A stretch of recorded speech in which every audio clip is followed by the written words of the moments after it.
Good evening. I'm Douglas Hagren, and I'm proud to be able to talk to you tonight to provide some education and some information and hopefully some incredibly helpful value around strategies for saving on, not just for college costs. Wherever you may be, I'm located here in the Twin Cities of Minnesota, presenting to you tonight. I know we've got individuals who have joined us from all over the country. Would you, if you feel comfortable doing so, it's always nice to see where people are coming from. Just throw that in the chat really quickly. I'd love to see kind of like where that spread is. And oh, looks like my camera came off again. Let me see what's going on here. Technical issues going on tonight. That's what happens when it's live. See, it just popped off again. Let me work on that really quickly. While we're doing that, I see Michigan. I see a couple from Texas here. All right. Do me a favor. Throw your hand up if you can see me right now, because I think it says the camera's working again.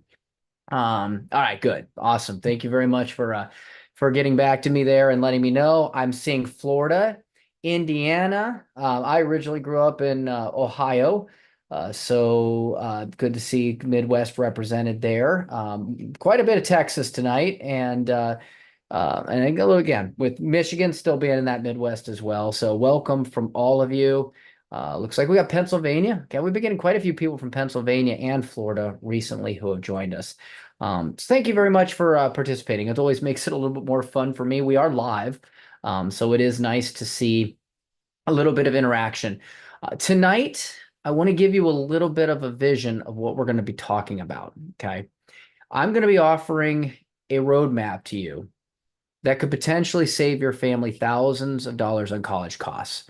The strategies that we will discuss tonight are proven, and many families have never been told about them by the research that they've done or financial advisors that they've worked with. And by the end of this presentation, you'll be empowered with actionable steps to secure your child's education without compromising your financial future. That is the main goal of our conversation this evening. Now, ultimately, this information is going to be general in nature. Seeing that everyone's personal financial situation is going to be very complex and very different. So due to this, we do want to throw out there, especially if you have to jump off early, a complimentary consultation to those who attended tonight. And that generally takes about 30 minutes, one-on-one time to review your specific and individual situation, because everybody's got a lot of things that are not necessarily good, prepared or appropriate to discuss in a public setting. And we'll discuss those details further of the consultation later in the workshop. Now, before I begin, this may sound silly, but close your eyes for a second. Imagine the peace of mind that you'll feel knowing that you could have a plan to pay for college, because we know why you're here. And the name of this was How to Pay for College Without Going Broke. Clearly, you have questions. Now imagine that not only have you paid for it, but your child is secure. They're in a great opportunity career. They've grown up, they've become independent, they're going to be able to stand on their own 2 feet.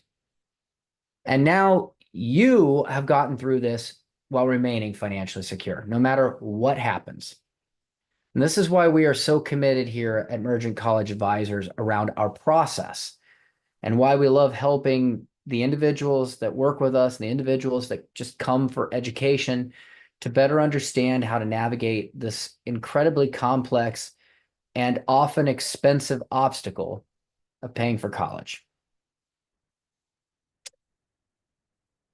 Now, before I get started, I want to ask your permission. So raise your hand if I have your permission to share with you a fairly quick story of what brings us here together and why I love what I do and why I'm so passionate.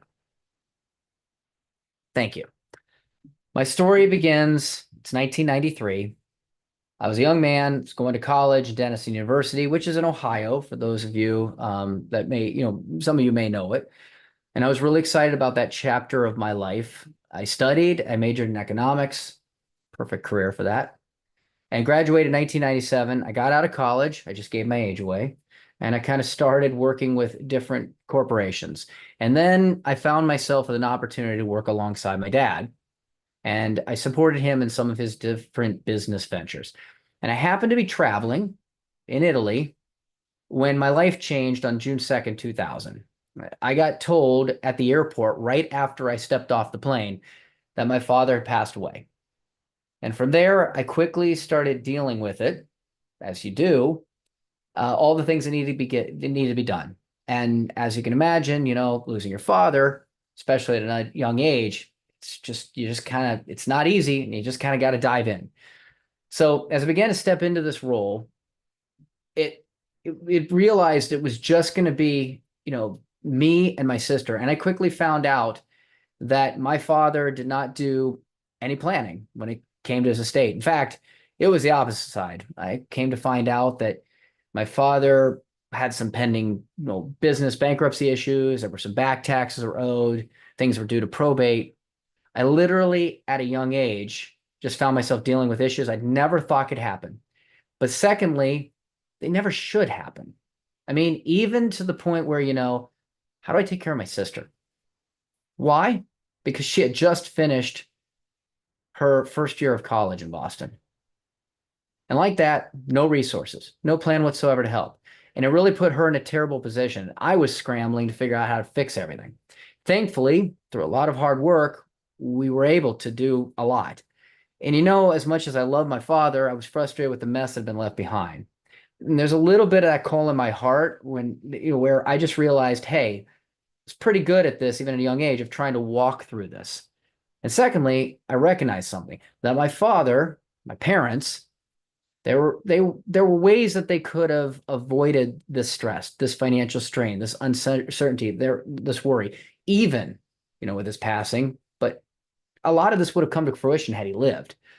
So I made a commitment that this was an industry I wanted to go into and to help as many people as I possibly could to avoid pitfalls, the traps that it comes to planning for life in general. And with that, especially for the kids, for college, for retirement, for what they care about. So the reason that I share this with you, my story here today, is what brings me here. It's why I'm so passionate. This is what I've been helping individuals do for the last 20 years when it comes to planning for families, financial success, especially for the kids, which as parents, that's what drives us, the kids. And I know that more than now than I did even back then, through my father, through my sister, through my old family, through my kids, and also through the hundreds of families I work with and the thousands that I've talked to over the years. And so I appreciate you listening to my story, because I just felt that it was important before we started this webinar that that's called Paying for College Without Going Broke, that you knew who I am, what I stand for, and most importantly, why I love what I do so much. So thank you for those of you that raised your hand. Thank you for listening to that. And I'm excited to teach you more here today. And hopefully at some point, I'll have an opportunity to hear each of your stories and how I may be able to help. So thank you very much. But for the next hour, I'm going to be focused on showing you what we've discovered to empower you with knowledge that most of you have not heard before. In fact, according to the hundreds of attendees of this education we've spoken to, many have told us they've not heard much of what we're going to go over ever. Okay. So these are going to be strategies that are going to empower you to make informed decisions about college costs. Insights many families haven't had from any source that they've gone to. And ultimately, by the end of this presentation, actionable steps to protect your financial future and give your child the best education possible without going broke. Before I go further, I'm going to ask for more hands. How many of you are frustrated and tired of all the noise? Okay, there's a lot of work that goes into this. Thank you, Lazaros. Okay. I mean, there's so much information, and this has changed a lot. I mean, 20, 30 years ago, I'm aging myself now, there wasn't information. Now we have a completely different dilemma. There's information everywhere, but that's information overload. But things have accelerated to the point where you've got to be able to have more of that information. It feels like you're competing more against everything. And so ultimately, there's all of this noise around applying to and paying for college. Raise your hand if you're just simply looking for a straightforward answer when it comes to paying for college without going broke. Thanks, Shadia. Great, because that's exactly what we're going to accomplish here tonight with our time together. College is expensive. This is no doubt. Okay. There's no way around it. Let's just throw it out there. The reality is that about 40% of freshmen enrolled in college actually are going to graduate 4 years. That means that many families are facing higher costs than they initially expected. To add to that challenge, over 500 colleges now charge more than $50,000 a year. That's just for one child. And it's no surprise that 73% of parents of children under 18 worry about funding college more than any other issue. In fact, I don't know if you know this, but a recent study in 2023 by Discover indicated that 70% of parents with college-bound children are worried about having enough money to pay for college. So whatever your economic spectrum, if you're feeling this way, you are not alone. So I'm going to start with some brutal truths about college costs and the impact of families, okay? It is, as I said, it's expensive. The average cost of a public university is about $100,000. Private colleges can get up to about $235,000 total as a 4-year average. And then only 60% of freshmen are graduating in 6 years or less. Okay, so you're talking, you're talking over $250,000. And I know house prices have gone up quite a bit, but that's still the price of a house in many areas. And according to a Sallie Mae report, 60% of families were just not saving, enough for college because they don't feel they have enough money. Okay, we talk about this with families. There's past money, there's present money, and then there's future money. And if you don't have enough of the first two, it's the future money that becomes the challenge. So I have seen that there's some bridging the gap to these soaring college costs and available resources. Unfortunately, more and more families are turning to student loans, which can severely limit financial opportunities. As a matter of fact, you can go out there to debtclock.org. It's over $1 trillion student loan debt out there, and that is not just from lower income families. As a matter of fact, there are some statistics I'm going to show you on that, but it is the amount of people who are in what's considered to be higher income families. The amount of people over the last 20 years that are now taking on debt for college has actually doubled. Okay, so we're going to explore how to navigate these challenges tonight to make informed decisions. So hopefully you can put yourself in a position not to jeopardize your family's financial future. But I do want to make, understanding to the individuals that are listening here, because when people come and talk to me, most of the time they think this is just about college. I want to pause for a second. College has to be integrated with your retirement plans and your other goals. What I have discovered is that many financial advisors, many financial plans are not addressing college planning. And that could be putting retirement significantly at risk. I mean, if we don't address college the way we address our other financial goals, then we might as well just take our retirement and spend it for college. But that would be crazy, right? That would make any sense. But that's effectively the same kind of steps that are being taken when people do financial planning, and the biggest things that they're going to face financially, which is often real estate or housing and college, are not addressed. A Forbes article in 2019 indicated a major issue that there's a severe lack of preparation by financial advisors. So this is for people getting help when it comes to guiding clients through college planning. Most financial advisors, this frustrates me about the industry out there, and if they haven't brought up college planning other than just throw some money in a 529, it's probably the same frustration. They lack specialized knowledge about college funding options, financial aid, tax-efficient strategies, and that knowledge gap, whether you know it or not, can lead to some suboptimal outcomes for those families that rely on those professionals for advice. It is why, looking at what I went through with my sister, even though it came from a completely different perspective and situation than hopefully most of you will ever go through, it still was an incredibly critical component that still sticks in my heart about how important this has to be and why I've focused so hard on this. So I need you to ask yourself, if this is so critical to your financial future, has it been addressed in any kind of financial planning you've done? Are you just putting money into a retirement plan? Have you actually sat down and cost this?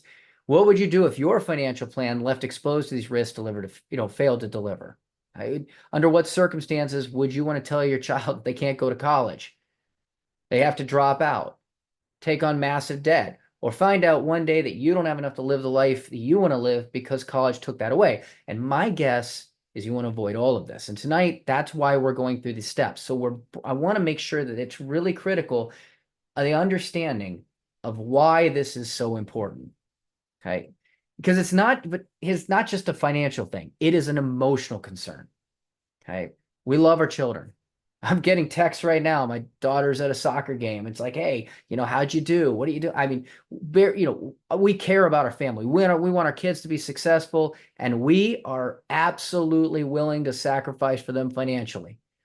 I just wrote a couple checks today for kids. How about you? Probably every day, right? And many do, often to the point of jeopardizing retirement savings. As we said before, even the wealthy have been in a situation where they are starting to find out that they are not having enough resources, or they're using resources they'll need later in life. So the question is, how can families prepare to achieve both goals, funding college and securing retirement? Or will you be forced to choose one at the expense of the other?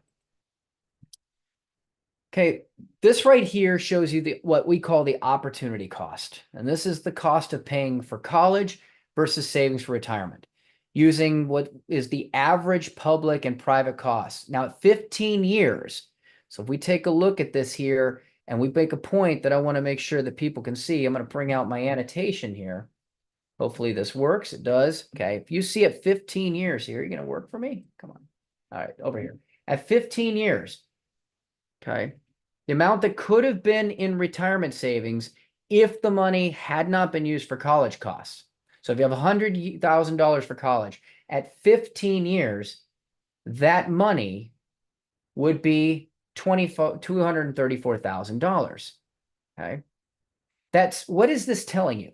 If it was a $235,000 private school, then after 15 years, the foregone loss of retirement is $551,000. What does that mean? What it is showing is if we didn't have to spend it, and unfortunately, that's the world we live in, we're always spending money. But as we spend this money, okay, we have a choice in our financials on every dollar that you have. Do you spend it or you keep it? And if you spend it, there's a cost, just like if you have to pay for it using other people's money. So we all know about the cost of borrowing, for example. I mean, you go take a loan, 8%, do the math, 5%, whatever that is. There's also a tremendous cost of using your own money, and that is the loss of being able to keep it. And when you have it, it's going to grow. Look at your 401ks, look at the rate of return, or if you've got other savings, maybe it's not a 401k, and you look at that and say, hey, yeah, I'm doing pretty good. I'm getting 5, 6, 8, 10% a year. That's the cost of not being able to save your money, because if that's what you've been able to get, what if you could put that money there and get that? And that's what we're looking at here. This is showing you that every dollar you spend and give away, had you saved it over 15 years, it's roughly double. Now, if we were to take that, and we're looking at about a 7% rate of return assumption here. If you took that money and were able to keep it for 20 years, it's more than triple.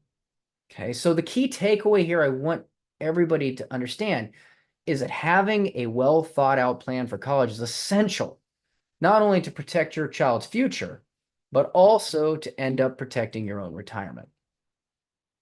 Okay. And what I was talking about too, to make note, is that was just for one child. So I've got clients I'm talking to, and you may be one of these individuals here as well, that are looking at this going, wow, geez, that's one kid. What if I've got two, like I do, or three? So now you take a look and say, well, if it's going to cost me $100,000 for college, and again, we look at those same numbers there. I could have kept that money for 15 or 20 years. That 100,000 is 300. If I have two kids, that's 600. Three kids, that's $1 million. And easily, we don't live generally just 20 years past college. So we are talking possibly $1 million decision when it comes to pay for college. But here's the good news. It's not just and in paying, it's not just saving for college. College planning does also include saving on the cost of college. So I gave you the averages, the 100,000 for public school, 250,000 ish for private school. That is not only the real number. Okay. Most people think, and this includes most professional advisors, okay, that it is just about saving costs. Just throw some money in an account and get there. When it comes to college planning, there's no one size fits all solution. It is about understanding the intricacies of a very complex process, knowing how to apply the various aspects of college admissions, planning, and then funding your own unique situation. So a lot of people go into this with generic advice, generic strategies. I've talked to hundreds of families. We have a very succinct and dialed in process, but everybody's situation is different. And so with the right knowledge and strategy and an effective process, you can significantly reduce that financial burden and ensure that both you and your child are set up with the right success. So we're going to cover the basics today. How many people are new to college planning? Raise your hand. Like this is just, basically completely new information to you. Okay, thank you very much, Ed. I appreciate it. Okay, so we're going to talk about some things some of you may know. I recommend you grab a pencil. Thank you, Wanda, and write this down. Okay, hopefully you brought some paper with you. There are 3 important terms you need to know: cost of attendance, SAI or Student Aid Index. That was formerly the EFC. It was replaced in 2024. And that is for colleges that use FAFSA and demonstrate need. The cost of attendance means the total amount the college feels that you would have to come out with if you paid their sticker price. This is going to be tuition, books, supplies, room and board, transportation, personal expenses. It's what you potentially could pay. Now, net cost is the amount you will actually pay. And this is really critical. This is the real number you'll need to find after financial aid discounts. Schools that require the CSS profile, which is a second form, may still use the term EFC. If you're not familiar with what FAFSA is, that is the free application for federal student aid. This is the form you will need to fill out when you're sending your child to school in order to have those colleges determine a starting point of what they think that you can afford to pay, which they will use then to determine a lot of that financial aid, but not all of it. Okay. This is the financial need formula is cost of attendance, the total all-in sticker price, minus your SAI or the amount that the federal government determines that they believe you can pay based on a number of variables. Okay. They're going to take a look at this and use this as an eligibility for federal financial aid. In many cases, that's loans or financial need-based. And parent and student income, as well as liquid assets, are the primary determinants of this number. It is the minimum that you're going to have to pay to contribute to college before qualifying for need-based aid. This is provided on FAFSA, which most public schools just use that. There's some private schools, and many private schools will also use the CSS profile to calculate their own number. And those schools are going to do that to use money that they feel that they have from their own coffers to be able to determine how to give out their own money. Okay? So they generally have more money to give you. Now, this is an example of what would happen here if you filed FAFSA and FAFSA came back and said your student aid index is 15,000. And you looked at 2 universities, a public university that is a $22,000 cost of attendance, so full sticker price, your demonstrated financial need would be $7,000.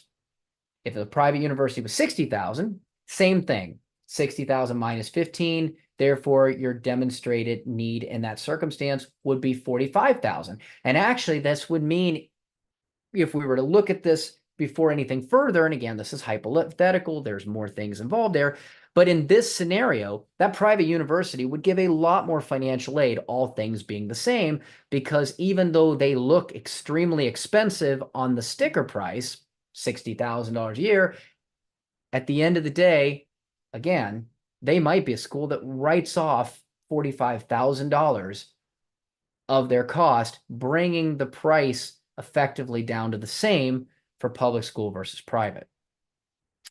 And that's important to know that this is the starting point. It is not the actual amount of money that you're going to pay, because not every school is going to just write off everything. Okay. I have a great question, and I'm going to pause here for a second for Shadia. Can you find out your SAI before you submit? The answer is absolutely, with help. There's calculators out there. Cost of attendance can be found by doing a Google search. Absolutely. We also have some tools that can dial that in a lot closer, which I'll come to. Do me a favor. I got some members of my team who are actually monitoring these things, and sometimes the chat gets lost. There is a Q&A function on Zoom. So if you have any additional questions, please go ahead and put those in the Q&A. I think the question and answer is available up there. It might be under the More tab, and we'll try to keep track of those, and we'll make sure we try to get to all of them before the end of, before the end of this evening. So thank you. Great question. Let me give you an example of one possible scenario. Public university, 22,000. The SAI is 15. That meant the demonstrated financial need, which is the amount of the cost of attendance above that 7,000. This school, in this hypothetical scenario, offers a $7,000 award to the student. But notice something here, okay? Actually, I take that back. This case, they offer a $5,500 award to the student. They actually give what's called unmet need, or $1,500 back. So they don't cover all of that difference in the scenario. And this is very, very common, by the way, that schools will not cover 100% of the difference of that gap.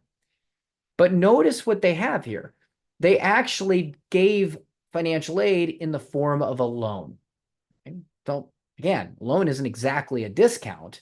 That's just kicking it to another category. So in this circumstance, the total, the cost of the parent, who had to come up with $15,000 and now has to come up with another $1,500 they didn't cover, $16,500, they're still going to have that $5,500 to pay later. So it's really going to be closer to back to the 22,000. Now here's an example of a private college. 60,000 our cost. We've already determined that minus 15 is 45 financial need. That is noted based on the difference between the SAI and the cost of attendance. But in this case, this private school is going to give $45,000, 100% of that financial need, in scholarships and loans. Now, the SAI, which was 15,000, and the gap, which is none, means the total cost of the parent is $15,000. The entire financial need is met. There is no gap. There is no gap to replace it.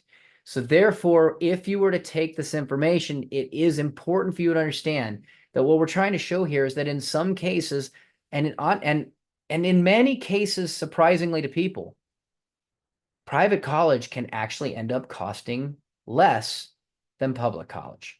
Okay, most people build their lists of well-known public schools. Most people look at the local schools in their state, and this is definitely a good starting point, but it does not necessarily mean that that is going to end up being your best place to look. And of course, every school offers different levels of loans, different levels of financial aid, different support, different percentages. So every school is going to be different, which is why it's important to do your research.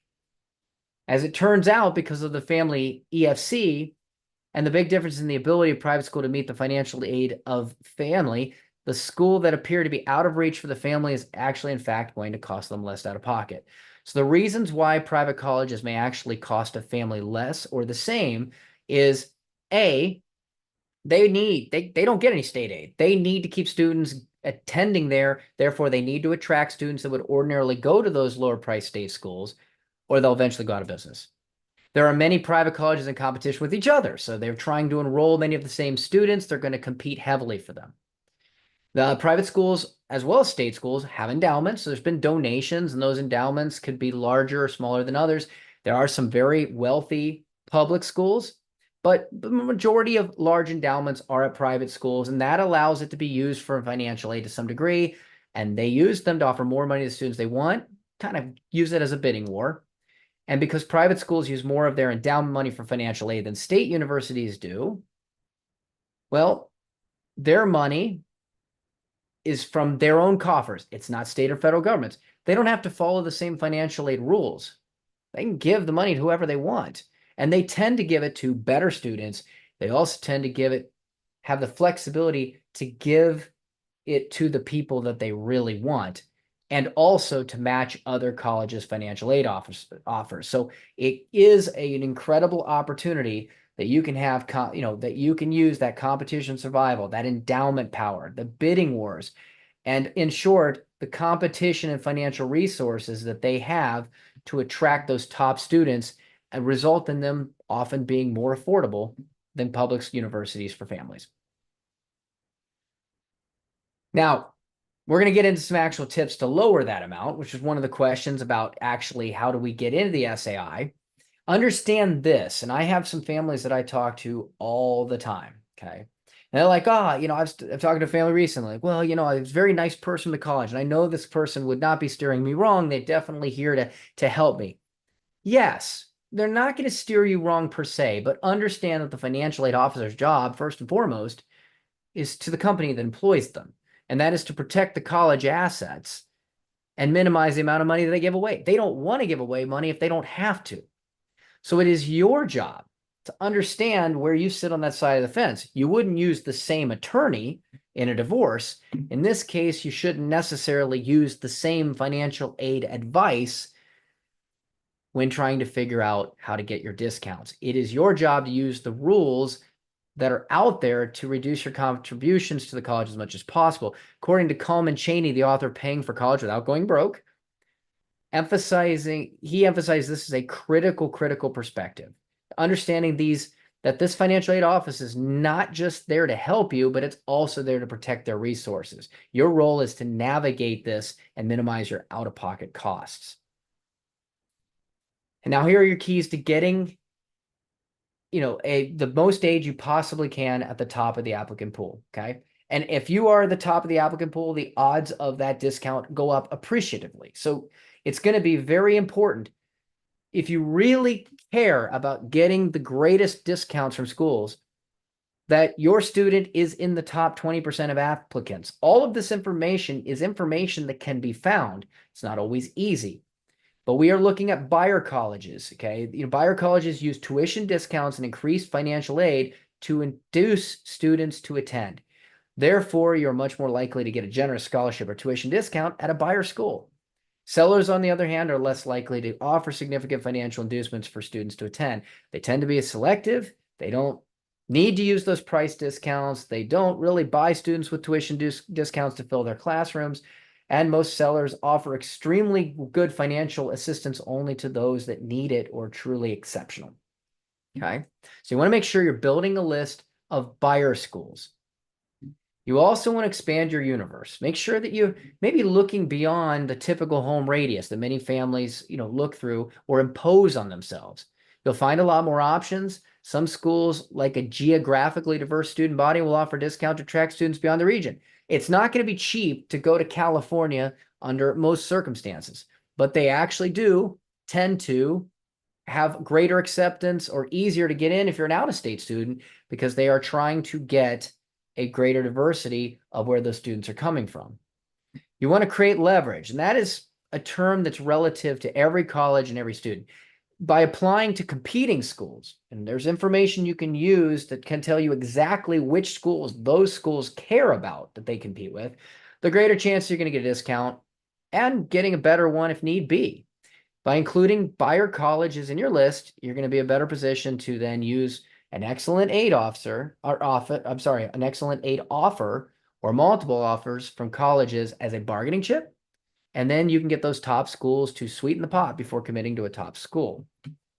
The next is going to be completing the financial aid forms. And this one may actually sound a little bit like a no-brainer, but there has been a significant drop in the number of families that complete financial aid forms. Many families just sit there and say, I don't know, I'm not going to get anything, I'm not going to fill it out. Matter of fact, it's down to about 60 to 70% of families that do.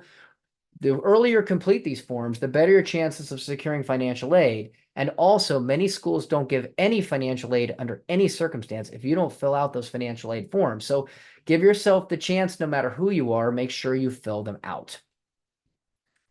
All right, I would like you to take your pen out again, if you don't mind. This is another good time. And I'd like you to write down these 3 sources for paying college costs. There's free money, there's cheap money, and then there's the resources of the family. And this, by the way, includes loans. Now, first thing you want to do is you want to maximize the free money. This is the goal of financial aid planning. Okay? Since need-based aid is tied to your EFC or your SAI, your aim should be to explore the legal and ethical strategies to potentially lower your EFC and boost your financial aid eligibility. Just like Shadia asked, and I hope you said your name right, can you find this out ahead of time? It's critical that you do. Okay? Because before you file and submit it, if there's anything you can do around legally and ethically to get that down, you want to be able to explore those strategies before you publicly display to the universe what information you may have been able to not display to them. Remember, you have more control over your EFC or SAI than you might think, and sometimes significant control. The second is you need to unlock merit-based scholarships. Now, many families miss out on this valuable scholarships that simply because they aren't aware of what's available or what it takes to qualify. Merit-based scholarships aren't just for top students. They can be within reach for families of all income levels and actually for all academic levels. It's not tied to financial need. And right now, about 56% of all is the average discount of all kids that are going to private school. So they're getting merit aid at all different levels. And the last is you got to minimize the need for loans. Reducing the gap between college and available financial aid is crucial. Right? If every dollar you save in loans, we looked at that before, is a dollar that won't accrue interest, it's also a dollar you can save and build your own interest. And that makes a big difference in both the total cost of college as well as your future wealth, flexibility, and choices financially. Okay, puts money towards what matters to you most. Effective financial aid planning can help reduce that gap, leading to long-term financial benefits for your family. Now, once you submit FAFSA, and this goes back to the question, you are going to significantly curtail your ability to increase your financial aid eligibility based on EFC. Okay, once it's out there, the schools have it, and it is much, much, much more difficult to be able to make changes. You're going to want to, it's just like basically doing tax planning, right? You're going to want to plan for taxes before you file with the IRS. Okay, so you want to know the requirements. You want to determine what forms are required by the schools on your list. Ensure you don't miss any critical steps. You want to understand the different EFC calculations, learn how each EFC is calculated, what factors are assessed, how much weight they carry. The knowledge is one of the most crucial things you can know for making an informed decision. And then you want to plan strategically. Before submitting any forms, you're going to want to implement strategies that are going to be both prudent for your retirement goals and increase your financial aid eligibility. Acting early will allow you to maximize the potential aid and reduce the financial burden on your family. If you know what to do, it can save you thousands of dollars. If you don't, it can certainly cost you thousands. Now, there's a big opportunity alert here. Okay? In 2024, the Department of Education updated the formula for calculating a family student aid index. That created a unique chance for families to increase their financial aid eligibility. There's a lot more things here. Some things like some complications that were raised too. But by making retirement account contributions during these base years, you can significantly reduce your adjusted gross income. This is not something that was available for 2024. Families were very frustrated to find that they would put money in the 401k and it actually they'd save on taxes, but that money would actually still count towards these calculations. That changed. So now there's opportunities to get more financial aid at select colleges simply by saving more for your retirement. However, there's also some other variables out there, including specific financial situations and schools you're considering that can actually now create situations where it could raise your SAI. That's why it's critical to have an analysis done. This is probably the single best opportunity for parents with an education savings plan to optimize financial aid and retirement strategies. Another thing that you can do is accelerate charitable contributions. I know a lot of people reduced charitable contributions when they saw that the standard deduction went away. 2025, there's a lot of expiring changes in taxes. There may be opportunities again to start itemizing charitable deductions again. But if you're in a higher net worth family, if you accelerate charitable contributions, You might pay some more tax in your base years, but it could lower your EFC. And the tax you pay in your base year is going to be deducted from income when calculating your EFC. So the more tax you pay, interestingly enough, the lower your EFC, potentially leading to increased aid eligibility. Maximizing IRA contributions. So if you're not already doing that, doing so can be a very, very smart move. Retirement contributions during the base year, reduce your taxable income now. That, again, that might increase your EFC if you do some of this, but overall, it could still lower your out-of-pocket costs for college as well, reducing retirement savings. So there's some, some strategies around how much to put towards retirement. And it's going to have to do with careful timing and planning, because especially for FAFSA, they're looking at tax returns up to 2 years before. And that 2 years before means that some of the changes you might want to do or things you might want to have that you could get that would no longer be visible to schools on these calculations. It is not easy to do it all at once, and sometimes needs to be planned well in advance for you to be able to take effect of it. All right, I'm going to give you a really important list. Another reason to take your pen. These are assets that the Department of Education and FAFSA do not look at all. Okay, so these are things that you can actually have money in that are not going to cost you. You can't just label a savings account as a retirement account. So this has got to be legitimate, but you can, more money in your retirement account in a true retirement account is completely removed from this calculation. The law is very, very specific. If you are looking to go ahead and, make a purchase, you've got money in your savings account, that's going to be something that's going to be counted. But what if you're looking at a major purchase? Maybe you're looking at buying a car. Maybe you're looking at down payment on a home. Maybe you are looking to buy that new large screen home theater system, or things you need to buy anyway. That's going to take the cash out of the account. Those things aren't counted, so therefore that would effectively reduce money that's available.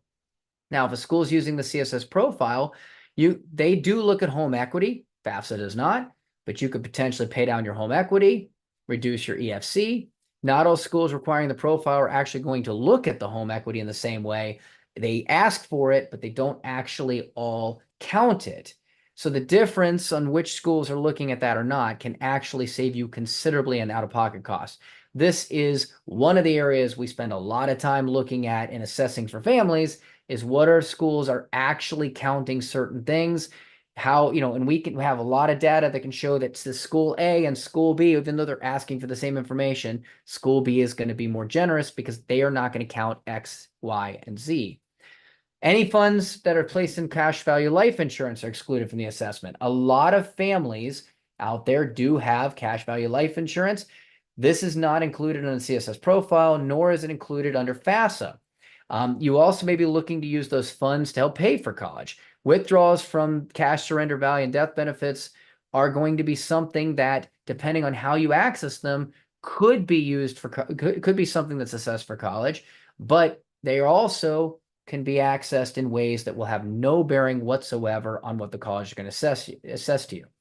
Now, if you have annuities out there, annuities are not assessed by FAFSA, but you would not want to use those funds to necessarily help pay for college because there could be penalties for withdrawal, and money in annuities is something that is asked for in the CSS profile. So make sure you understand with clarity what assets you have.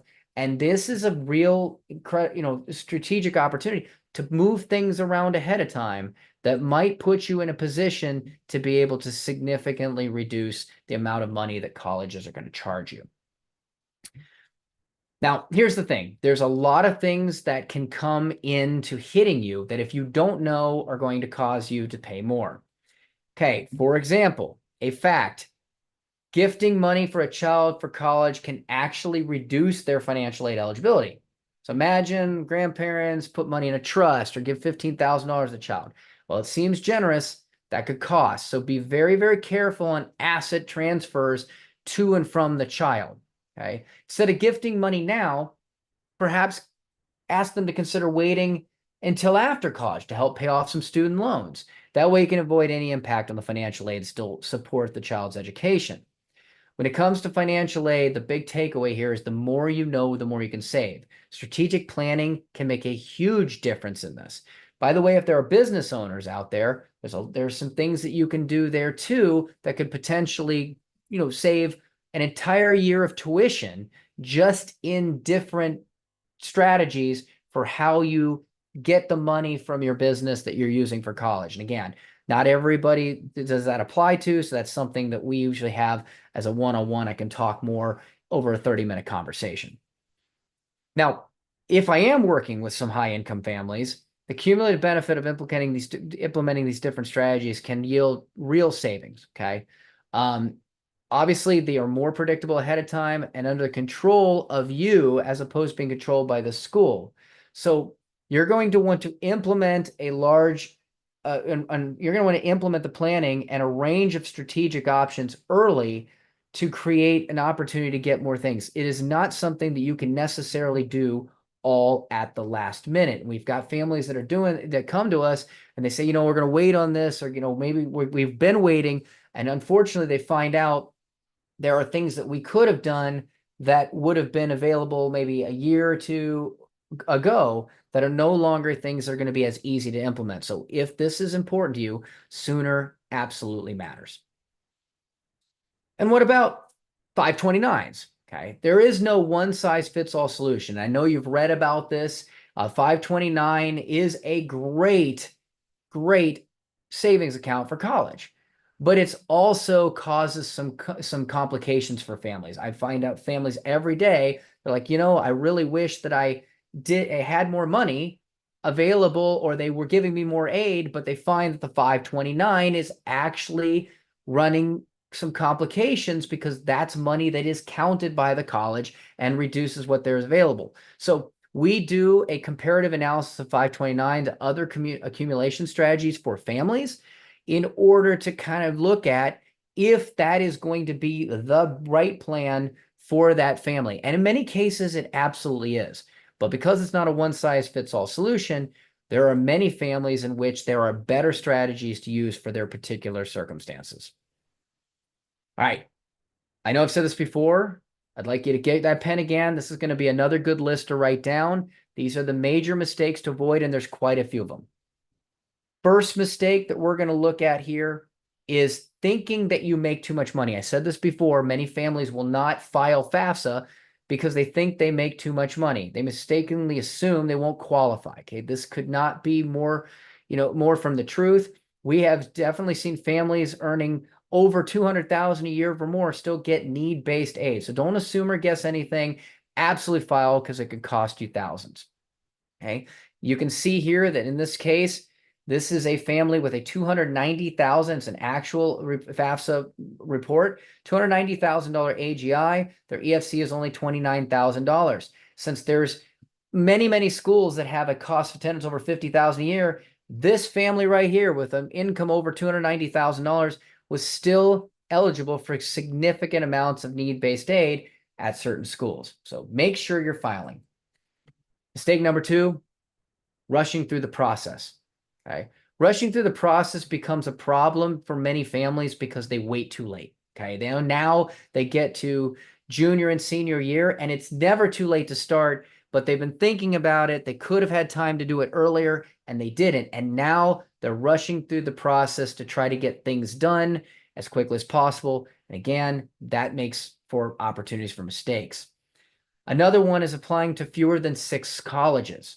I know there might be favorites out there, but if you apply for fewer to 6 schools, the odds of a good aid package are much less than if someone applies for 10, because that allows those schools to give more packages. That allows that to be used as leverage from one school to the other. So which schools to apply to? Again, they must be buyer schools in the list. Doesn't have to be all buyer schools, but you've got to have buyer schools in the list in order to know that you're going to get some generous awards that could be potentially used for that leverage. Mistake number 4, picking the wrong schools. It's imperative that you pick schools where your child lies in the top 20% of incoming freshman class with respect to GPA, SAT, ACT. Although schools give financial aid based on calculation of need at their school, they will definitely give preferential packaging more free money versus loans to students who lie in the top 25% of the incoming class. That is to attract better students to their school. Use this to your advantage. Another mistake, 5, is assuming all financial aid is the same. Schools are not created equal. They will not give the same financial aid packages to the same family. Some schools are well endowed, as we said before, have lots of money from alumni and corporations. These schools have lots of money to give out and generally able to meet most of the kids' financial need at their school. Others just don't. So it could end up costing you more, to send your money to a cheaper school, thinking it'd be cheaper because of that price tag, if they don't have the money to meet your need and they don't have the ability to really give more generous aid packages. So it's important to know the history of each school's money giving history before applying, so you're not disappointed. Nobody wants to walk down to the mailbox hoping that they're getting money for college and then making hope-based decisions at the end of the day on where to go to school. Know the information sooner. Mistake number 6, not knowing the formulas that determine the SAI or EFC. If you don't know how financial aid is determined, you don't know the difference between included income and assets and non-reported income and assets, you should, because where you keep your money matters. If you don't know how to legally and ethically position it properly, you could actually end up losing thousands in financial aid. Mistake number 7, not applying at all. Actually, this could truly be the number one mistake. Lots of parents, for lots of reasons, don't even bother to apply for financial aid. It's a big mistake because there are actually colleges that won't offer merit money unless you file those forms. It goes back to filing the forms. Yes, they're a pain. We have a running joke about FAFSA versus the CSS profile. I'll leave that for our one-on-one conversation. They are confusing. They are counterintuitive. They take hours to complete. But again, that's actually something that we do for families to help take that time back. They must be filed, though, for you to get free money. And if some unfortunate event takes place, the college has your information and is in a position to actually help you. Unfortunately, CPAs and tax preparers are excellent experts at tax planning and preparation, but they're not at financial aid planning. So the next mistake is assuming your CPA or tax preparer is going to do it. For example, a CPA or tax preparer might suggest you put all or some of your assets in your child's name because it'll save money on taxes. I mentioned this before. That might be well-meaning advice, but it'll usually kill most or all of your chance of getting financial aid. They're just also not trained in filling out financial aid forms in most cases, and unfortunately may unknowingly fill out the forms improperly, and even minor mistakes can be often expensive ones.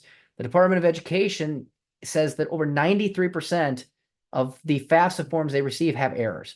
That's a lot. Now, mistake number 9 is responding to offers too soon. I know we get excited. Hey, I got into the school. But the sooner you respond to that college, the more you're committing to what they've given you up front. So instead of responding to that financial aid package that you got from the first school, wait till you get them from other schools to see what you've received from them, how they were arrived, how they've been evaluated. Your strongest leverage is going to be a competitive package for similar or for a similar caliber school. And this is where I said it's important to know what schools they consider to be their competition. That aid package could also then be used as a bargaining chip back to the school that you really want. That's your first choice. And last, number 10, foregoing professional advice. If you were to be sued, even if it was for $10,000, most people would contact a lawyer. They wouldn't likely call the other guy's lawyer. I said this before. You don't want to be sitting on the same side of the same representation. If you had a tax situation, you'd probably want to consult a CPA, not the IRS. That's why it's unfortunate, but when faced with one of the most expensive purchases of their lives, parents all of a sudden are financial aid and admissions experts. Or, as I've heard directly, they will ask the school what to do. And yes, the school is helpful, but remember, they're also in the position of trying to protect themselves.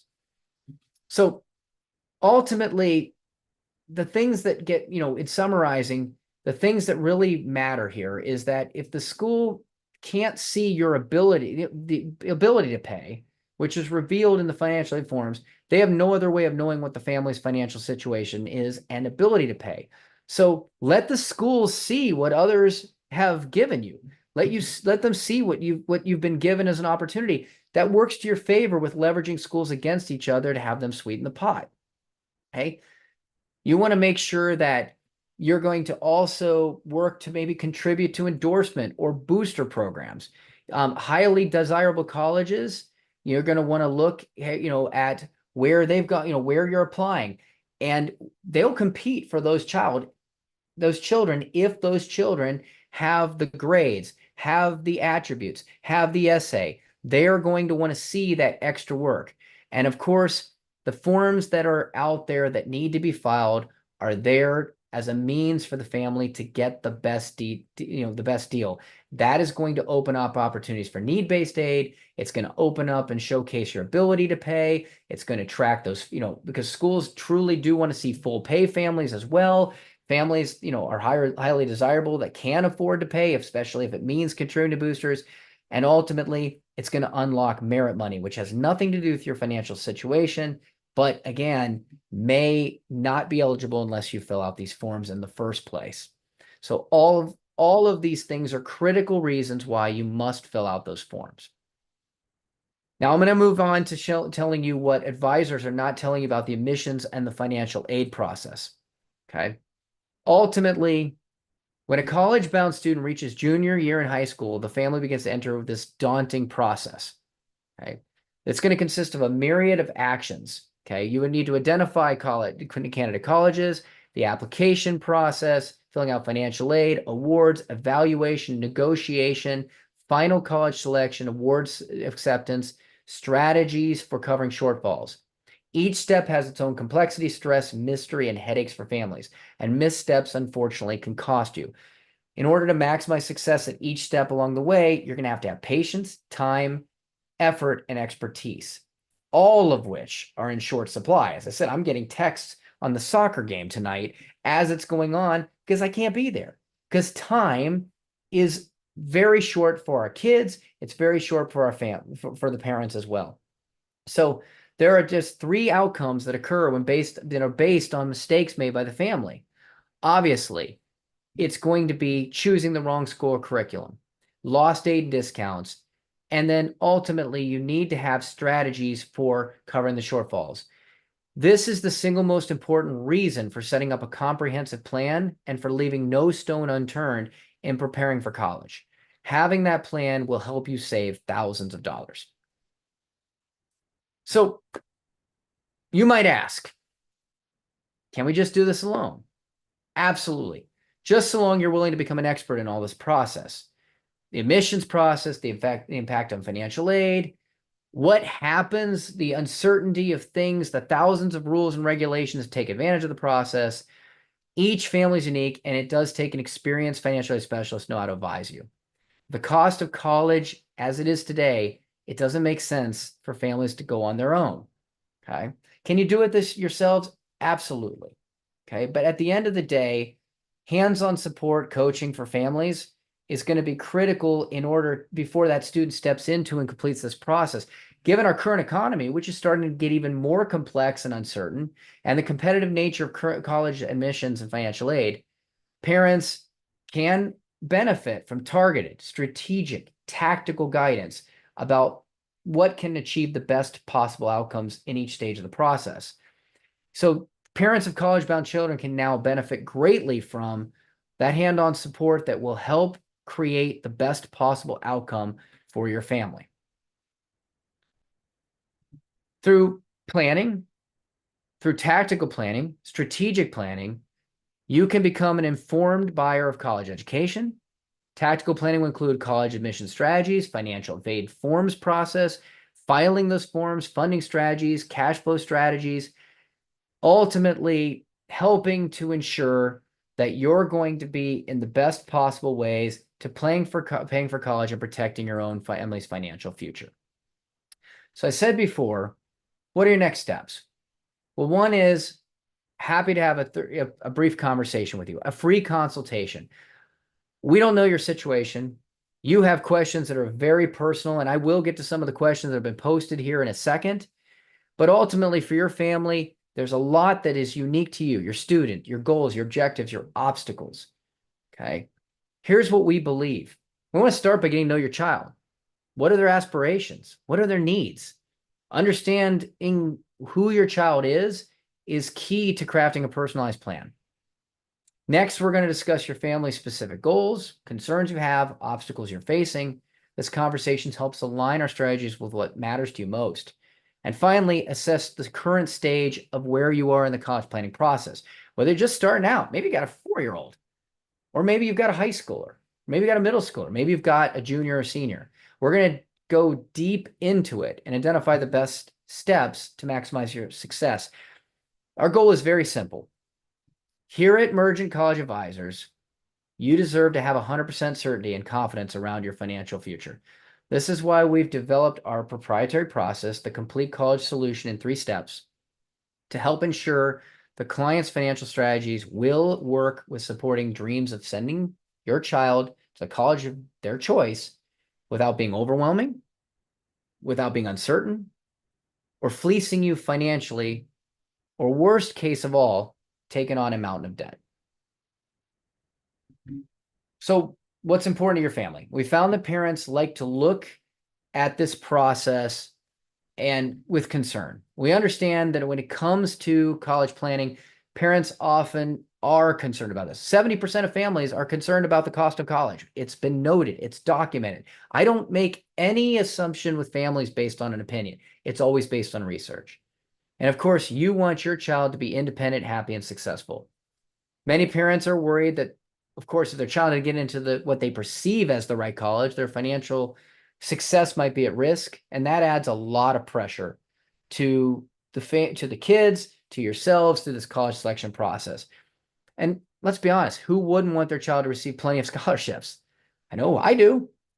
You might even told your child, hey, you do the work, we'll figure out a way to pay for it. But now, as that reality of college is setting in, you might be rethinking that process or that promise.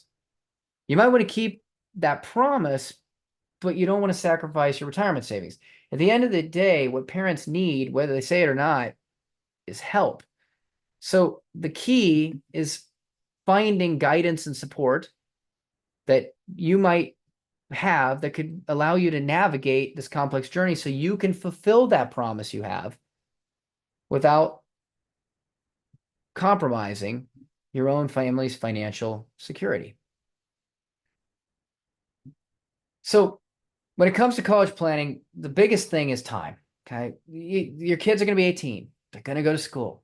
Sometimes it's easy to push off retirement, other goals. Yeah, we'll get there. But time is truly of essence.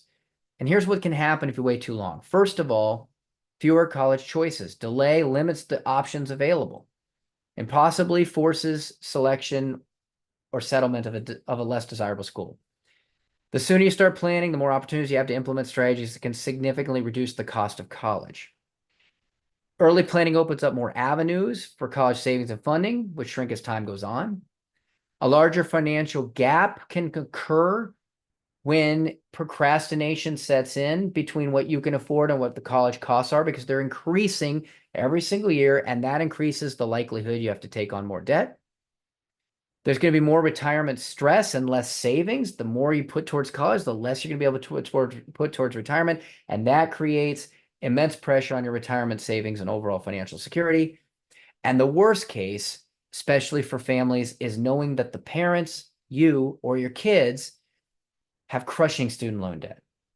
And many, many families are finding that they are ending up out of college with overwhelming debt that can take decades to pay off. And that's just some of the potential consequences. So what I'd like to do is offer you an opportunity to have a conversation with us. Okay. First of all, if you're married, both parents must attend this meeting. When it comes to your child's education and financial future, there's no room for guesswork. The decisions you have now will have long-lasting effects on your child's opportunities and your financial security. You're going to get tailored advice about this admissions process.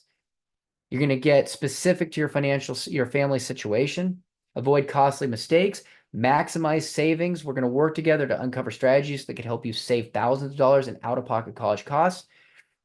It could be optimizing your financial aid forms. It could be identifying scholarships. It could be finding the right funding options. We're just going to help to get you the best deal possible. We're also going to help you move forward with confidence, knowing you've done everything possible to secure your financial future without jeopardizing your own. Again, imagine that relief of a clear, actionable plan in place. But every day you wait is a day closer to college with future options available. By acting now, you're going to ensure that you're taking advantage of every opportunity to reduce those costs and increase your financial aid. So let's make sure you're on the right path. Schedule a free consultation. I've got Veronica here. She's going to be reaching out. We've got some limited time on our calendar. We're very busy. It's in the middle of college planning season. So the sooner you get on, the more likely you're going to get in soon. It's risk-free, but the benefits could be life-changing. During our session, we're going to dive into your goals, your challenges, where you are in the process to have the best outcome for your student and your finances. But do not wait before it's too late. Go ahead and make sure that you are clicking on the link that we're going to be putting into this. I'm actually going to go ahead and pause here, and I'm going to go ahead and take this, and I'm going to take that link, and I'm going to go ahead and put it into this chat for you so that you can actually get and use that and click on it here. So give me 1 second. I'm going to go in and update this really quickly here. Okay. And I'm going to put that here, and then I'm going to go ahead and I'm going to give you some. All right, so it is in here, and I'm going to go ahead and answer a couple of the questions that are on here. So I appreciate the time while you're signing up, and Veronica will be looking at those that have grabbed a slot here. But if we take a look at the questions that are on this list, having some trouble pulling it up here. Give me a second. All right.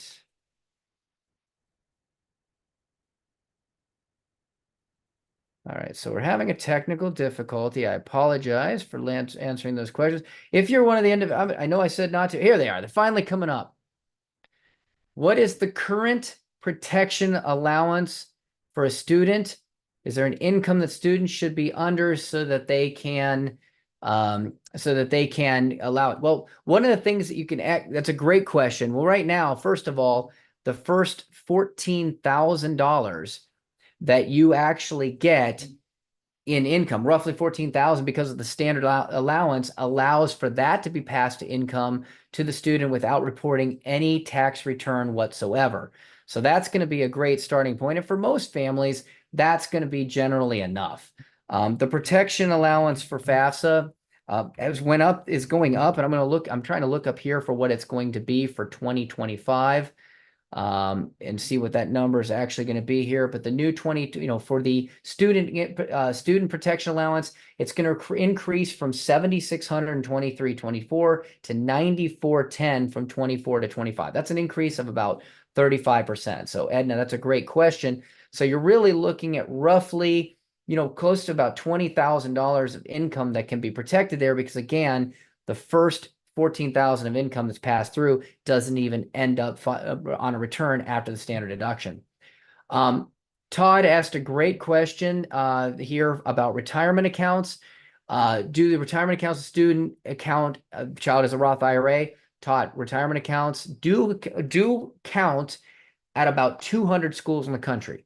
The rest of the schools in the country do not count retirement accounts at all. They are asked for on the CSS profile, but again, of the 400 or so schools that look at the CSS profile, 200 of those schools are not going to use it. So to answer your question, for the majority of colleges in America, where retirement accounts are not counted, they are not counted whether they're in a student's name or a parent's name. So just know there are some exceptions to that rule. Edna, I think you apply to FAFSA was related to your last question. I believe I've answered that, but feel free to put that on if there's any more questions here. And then what about college savings accounts 529? Great question. 529s are absolutely counted towards the cost, towards the calculations for college. So when 529 money is saved, it will end up counting as an asset of the parent. Now, there are times in which the 529 will count as an asset of the student. There are some exceptions to that, which would actually end up counting, but will still count weighted on the parents. Now, if you have Uniform Transfer to Minor Act, what we call UTMAs or UGMAs or student savings accounts, those are counted at a much higher weighting for the student. So these are one of those things where we are highly recommend, if you have those different types of accounts, we take a look at it, because there may be having some impact on you at the end of the day when it comes down to how those calculations are going to work. So great questions here. Sorry about the technical issue getting the Q&A opened. Again, hope you found this information valuable tonight, and I do look forward to having an opportunity to talk to you a little bit more. If anybody has any other questions, I'm going to stay on here for a couple of minutes here to make sure that those questions get answered. I know that it is 7:40, so now that we've come to this time, I know a lot of you have places to be. As I said, you're very busy.